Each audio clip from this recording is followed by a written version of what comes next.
जय हिंद दोस्तों, कैसे हैं आप सभी प्यारे भक्तों को हर हर महादेव।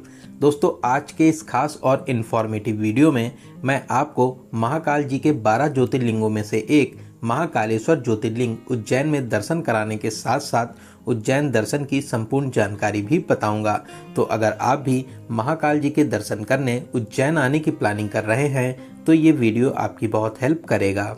इस वीडियो में हम लोग बात करेंगे आप यहाँ तक कैसे पहुँचेंगे, उज्जैन में रुकने के लिए होटल या धर्मशाला आपको कहां पर लेना चाहिए, यहां पर दर्शन करने का सही तरीका क्या रहता है, आप यहां पर और कहां घूमने और दर्शन करने जा सकते हैं, यहां पर खाने पीने की कैसी व्यवस्था है और वीडियो के लास्ट में बात करेंगे संपूर्ण बजट की। तो यात्रा और दर्शन की A to Z complete information के लिए वीडियो को एक बार पूरा जरूर देखें।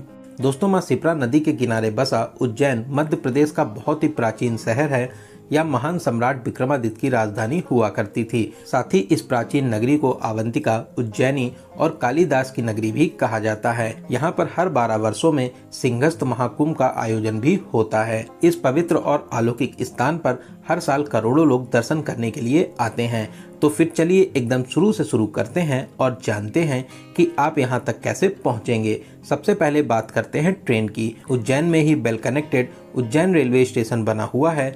हर प्रमुख स्टेशन से आपको यहाँ तक डायरेक्ट ट्रेन मिल जाती हैं।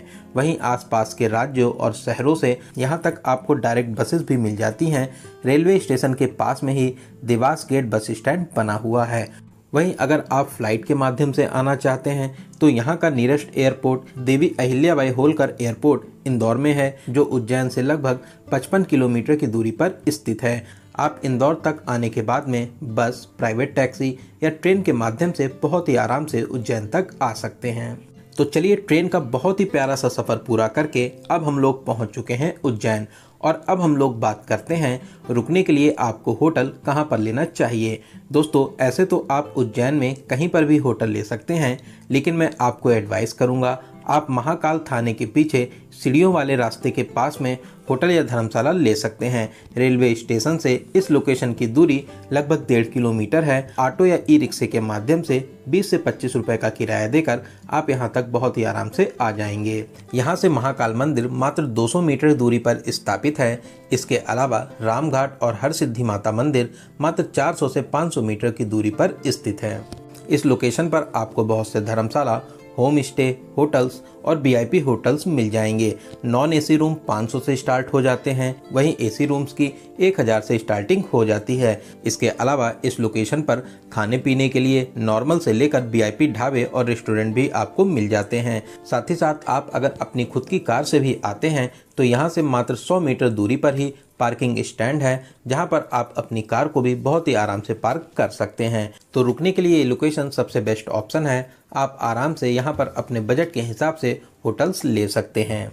तो चलिए, अब हम लोग बात करते हैं यहाँ पर दर्शन करने का सही तरीका क्या रहता है। दोस्तों, ऐसे तो मान्यता है उज्जैन के राजा महाकाल जी के दर्शन करने से पहले यहाँ के सेनापति काल भैरव जी के दर्शन करना चाहिए। काल भैरव जी का मंदिर महाकाल मंदिर से लगभग 6 किलोमीटर की दूरी पर है। काल भैरव मंदिर तक जाने के लिए सबसे अच्छा ऑप्शन रहता है आप एक ऑटो बुक कर लीजिए। रास्ते में जितने भी 4 से 5 प्रमुख प्लेसेस पड़ते हैं, साथ में उन सभी को कवर कर लेंगे। ऑटो वाले आपसे 400 से 500 रुपए का चार्ज करते हैं। तो सबसे पहले हम लोग चलेंगे संदीपनी आश्रम, जो यहाँ से लगभग 4 किलोमीटर की दूरी पर स्थित है। दोस्तों, ये प्राचीन आश्रम भगवान श्री कृष्ण जी का पढ़ाई और विद्याओं को सीखने का प्रमुख केंद्र था। यहाँ पर भगवान श्री कृष्ण और सुदामा जी सभी के साथ में शिक्षा ग्रहण करते थे। यहाँ पर आप भगवान श्री कृष्ण जी के द्वारा सीखी गई 14 विद्याओं को भी देख सकते हैं। सच में बहुत ही अद्भुत नज़ारे हैं। दीवारों पर बहुत ही बाखूबी से इन सभी विद्याओं को दिखाया गया है। इसके अलावा प्रांगण में और भी बहुत से देवी देवताओं के मंदिर हैं। आप इन सभी में दर्शन जरूर करें। तो यहाँ पर घूमने और दर्शन करने के बाद में अब हम लोग चलेंगे मंगलनाथ मंदिर में दर्शन करने। दोस्तों, ये दिव्य मंदिर अपनी अलौकिक शक्तियों के लिए बहुत ही ज़्यादा प्रसिद्ध है।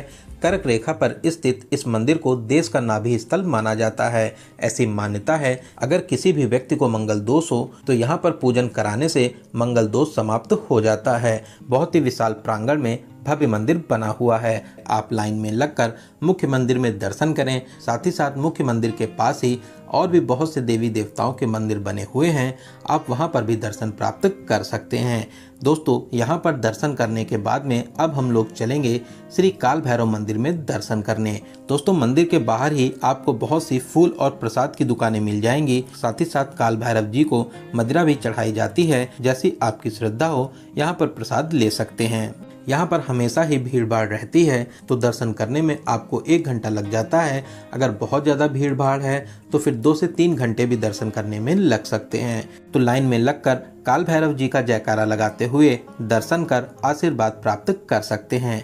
बहुत ही दिव्य और अलौकिक दरबार है, आप काल भैरव जी के दर्शन करने जरूर आइए। यहाँ पर दर्शन करने से आपकी बहुत सी मनोकामनाएं पूरी होती हैं। तो यहाँ पर दर्शन करने के बाद में अब हम लोग चलेंगे माँ गढ़ कालिका मंदिर में दर्शन करने। दोस्तों माता रानी का ये अलौकिक दरबार 51 शक्ति पीठों में से एक शक्ति पीठ है। यहाँ पर दर्शन करने के विशेष महात्म माने जाते हैं। आप मंदिर में प्रवेश कर माता रानी जी के अद्भुत रूप के दर्शन प्राप्त कर सकते हैं। बहुत ही भव्य और दिव्य शैली में प्यारा सा मंदिर बना हुआ है। दोस्तों बहुत ही अलौकिक दरबार है, आप अपनी लिस्ट में इस प्यारे से मंदिर को जरूर शामिल करें। दोस्तों गढ़कालिका मंदिर के पास में ही स्थिरमन श्री गणेश जी का मंदिर भी स्थापित है, आप यहाँ पर भी दर्शन कर सकते हैं। बहुत ही प्यारा मंदिर है, आप यहाँ पर दर्शन करने जरूर आइए। तो इन सभी मंदिरों में दर्शन करने के बाद में अब हम लोग वापस अपने होटल में आकर कुछ देर आराम करेंगे और अब हम लोग चलेंगे महाकाल मंदिर में महाकालेश्वर ज्योतिर्लिंग के दर्शन करने। दोस्तों सीढ़ियों वाले रास्ते से ऊपर आकर महाकाल थाने को पार करते हुए मात्र 100 मीटर दूरी को पूरा करके अब हम लोग आ जाएंगे बड़ा गणेश जी मंदिर के पास में। तो सबसे पहले हम लोग बड़ा गणेश जी मंदिर में प्रवेश कर गणेश जी के अद्भुत रूप के दर्शन करेंगे। यहाँ पर गणेश जी बहुत ही विशाल स्वरूप में विराजमान हैं। बहुत ही अद्भुत और दिव्य मंदिर है, आप यहाँ पर दर्शन जरूर करें। दोस्तों ऐसे तो महाकाल परिसर में आने के 4 प्रमुख गेट हैं, आप गेट नंबर 1, 2, 3 और 4 से एंट्री कर सकते हैं। बड़ा गणेश जी मंदिर के पास में गेट नंबर 4 स्थित है। दोस्तों मेन मंदिर में जूता चप्पल बैग ले जाना मना है, यहाँ पर लॉकर में आप अपना सारा सामान जमा कर सकते हैं। साथ ही साथ मुख्य मंदिर में मोबाइल यूज करना भी मना है, आप अगर चाहें लॉकर में जमा कर सकते हैं या आप अपनी पॉकेट में रखकर भी ले जा सकते हैं। जैसा सिक्योरिटी वाले आपको गाइड करेंगे उसी हिसाब से आपको करना रहता है। अगर वो लोग मना करते हैं तो फिर आपको लॉकर में अपना मोबाइल जमा करके ही मंदिर में प्रवेश करना रहता है। ऐसे तो नॉर्मल डेज में 1 से 1.5 घंटे में आपको दर्शन मिल जाते हैं, लेकिन वीकेंड पर, फेस्टिवल्स पर और स्पेशली सावन में यहाँ पर बहुत ही ज़्यादा भीड़ भाड़ होती है। नॉर्मल लाइन से आपको 5 से 6 घंटे भी दर्शन करने में लग जाते हैं। वहीं आप अगर चाहें तो यहाँ पर शीघ्र दर्शन भी कर सकते हैं। गेट नंबर 1 और गेट नंबर 4 के पास में शीघ्र दर्शन के काउंटर बने हुए हैं, जहां से आप 250 रुपये में टोकन लेकर मात्र 15 से 30 मिनट में बहुत ही अच्छे से दर्शन प्राप्त कर सकते हैं। वहीं आप अगर गर्भगृह में जाकर महाकाल जी के बहुत ही पास से दर्शन करना चाहते हैं तो आपको 750 रुपये और 1500 रुपये का टोकन लेना रहता है। जेंट्स यहाँ पर गमछा धोती और लेडीज साड़ी पहनकर ही गर्भगृह में प्रवेश कर सकते हैं। इसी टोकन में आपको गमछा धोती और साड़ी मिल जाता है। गर्भगृह में दर्शन की टाइमिंग की बात करें तो सुबह 6 बजे से दोपहर के 12:30 बजे तक ही गर्भगृह में जाकर आप दर्शन प्राप्त कर सकते हैं। तो लाइन में लगकर अब हम लोग मंदिर में प्रवेश करेंगे। दोस्तों 12 ज्योतिर्लिंगों में से महाकालेश्वर ज्योतिर्लिंग सबसे शक्तिशाली ज्योतिर्लिंग माना जाता है। यहाँ पर दर्शन मात्र से ही आपकी बहुत सी मनोकामनाएं पूरी होती हैं। तो हम लोग महाकाल जी के बहुत ही अद्भुत रूप के दर्शन कर आशीर्वाद प्राप्त करेंगे। आप बहुत ही किस्मत वाले हैं जो बाबा के दरबार में दर्शन करने आए हैं। दोस्तों कमेंट बॉक्स में हर हर महादेव जरूर लिखें। तो महाकाल जी के दर्शन करने के बाद में अब हम लोग बाहर मंदिर परिसर में आ जाएंगे। पूरे परिसर में बहुत से देवी देवताओं के मंदिर स्थापित हैं, आप यहाँ पर सभी देवी देवताओं के दर्शन जरूर करें। तो यहाँ पर दर्शन करने के बाद में अब हम लोग मंदिर परिसर से बाहर आएंगे और अब हम लोग आ जाएंगे महाकाल कॉरिडोर में। दोस्तों बहुत ही विशाल और भव्य कॉरिडोर बना हुआ है। रात में तो इसकी खूबसूरती में 4 चांद लग जाते हैं। रात में इसकी सुंदरता, दिव्यता और भव्यता देखते ही बनती है।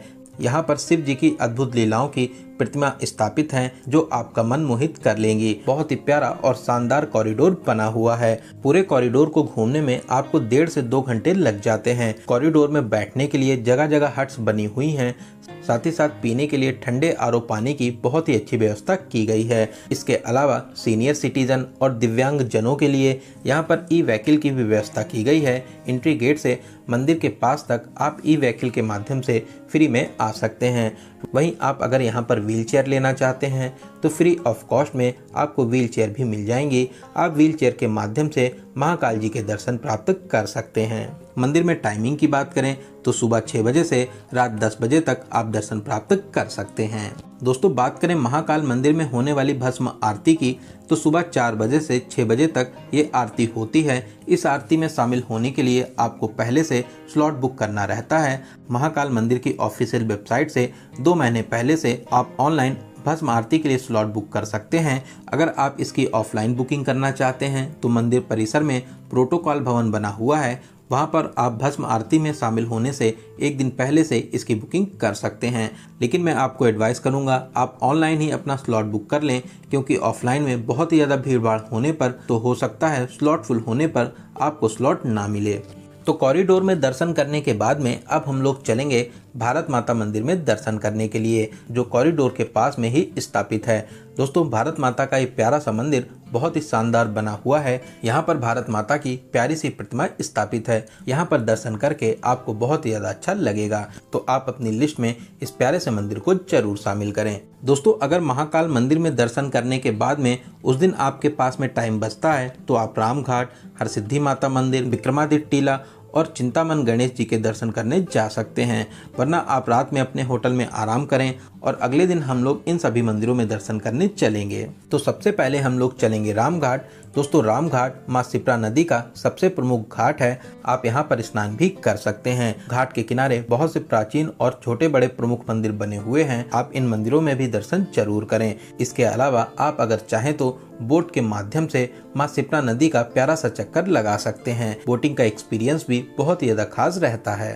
तो यहाँ पर घूमने और दर्शन करने के बाद में अब हम लोग चलेंगे हर सिद्धि माता मंदिर में दर्शन के लिए। दोस्तों हर सिद्धि माता जी का ये प्यारा सा मंदिर 51 शक्तिपीठों में से एक प्रमुख शक्तिपीठ है। माता रानी का ये दिव्य मंदिर अपनी विशेष मान्यताओं के लिए बहुत ही ज्यादा प्रसिद्ध है। आप लाइन में लगकर मंदिर में प्रवेश कर माता रानी जी के बहुत ही अद्भुत रूप के दर्शन प्राप्त कर सकते हैं। माता रानी आपकी मनोकामनाओं को जरूर पूरा करेंगी। दोस्तों मंदिर परिसर में महादेव जी और गणेश जी के भी मंदिर स्थापित हैं। आप यहाँ पर भी दर्शन प्राप्त कर सकते हैं। तो यहाँ पर दर्शन करने के बाद में अब हम लोग चलेंगे विक्रमादित्य टीला, जो महाकाल कॉरिडोर गेट नंबर 4 के पास में स्थित है। ये प्यारा सा टीला महान सम्राट विक्रमादित्य जी को समर्पित है। दोस्तों यहाँ पर विक्रमादित्य जी की 30 फीट ऊंची ब्रास की प्रतिमा भी स्थापित है। साथ ही साथ प्रतिमा के पास में विक्रमादित्य जी के नवरत्नों की भी प्रतिमाएं स्थापित हैं। बहुत ही भव्य और प्यारा सा स्थान है। आप यहाँ पर भी घूमने आ सकते हैं। तो यहाँ पर घूमने और दर्शन करने के बाद में अब हम लोग चलेंगे श्री चिंतामन गणेश जी मंदिर में दर्शन करने के लिए, जो यहाँ से लगभग 6 किलोमीटर की दूरी पर स्थापित है। ऑटो वाले आपसे आने और जाने का 150 से 200 रुपए का चार्ज करते हैं। तो अब हम लोग पहुँच चुके हैं श्री चिंतामन गणेश जी मंदिर के पास में। दोस्तों ये प्यारा सा मंदिर उज्जैन का बहुत ही प्रसिद्ध मंदिर है।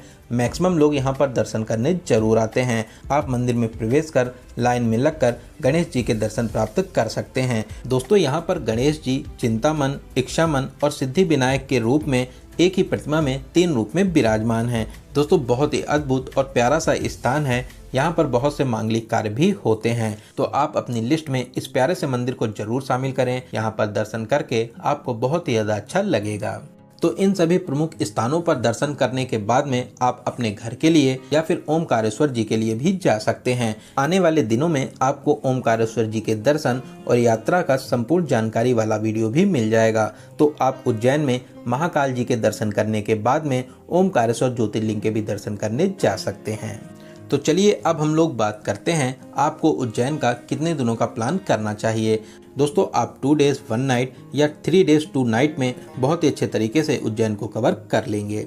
तो चलिए अब हम लोग बात करते हैं सबसे जरूरी क्वेश्चन बजट की। कितने बजट में आप इस प्यारी सी यात्रा को कवर कर लेंगे? तो आप मान के चलिए कि 2500 से 3000 पर पर्सन प्लस ट्रेन टिकट, इतने बजट में आप बहुत ही अच्छे तरीके से इस यात्रा को पूरा कर लेंगे। वहीं अगर आपके पास में बजट की कोई भी प्रॉब्लम नहीं है तो आप अपनी कार के माध्यम से आ सकते हैं। यहाँ पर बहुत ही वीआईपी होटल ले सकते हैं। फिर जैसा आपका बजट हो उस हिसाब से इस पावन यात्रा को पूरा कर सकते हैं।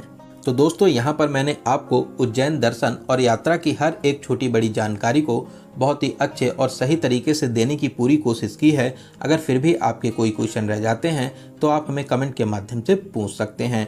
दोस्तों आपको ये वीडियो कैसा लगा और आप इस वीडियो को कहाँ से देख रहे हैं कमेंट बॉक्स में ज़रूर बताइएगा। अगर आपको ये वीडियो अच्छा लगा हो तो अपने एक लाइक से हमें मोटिवेट जरूर करें। साथ ही साथ आप अपने सभी फ्रेंड्स और रिलेटिव में जरूर से जरूर शेयर करें। वहीं दोस्तों अगर आप हमारे परिवार यात्रा मित्र में नहीं जुड़े हैं तो प्लीज़ चैनल को सब्सक्राइब कर हमसे जुड़ जाइए। साथ ही साथ बेल आइकन प्रेस करने के बाद में ऑल नोटिफिकेशन को जरूर क्लिक करें, जिससे भविष्य में आने वाले वीडियोस आपको बहुत ही आसानी से मिल सके। तो चलिए दोस्तों अब मिलते हैं किसी ऐसे ही इंफॉर्मेटिव वीडियो में। तब तक आप अपना और अपने परिवार का बहुत ज़्यादा ख्याल रखें। आपकी यात्रा सफल, सुगम और मंगलमय हो। जय हिंद, जय भारत, हर हर महादेव।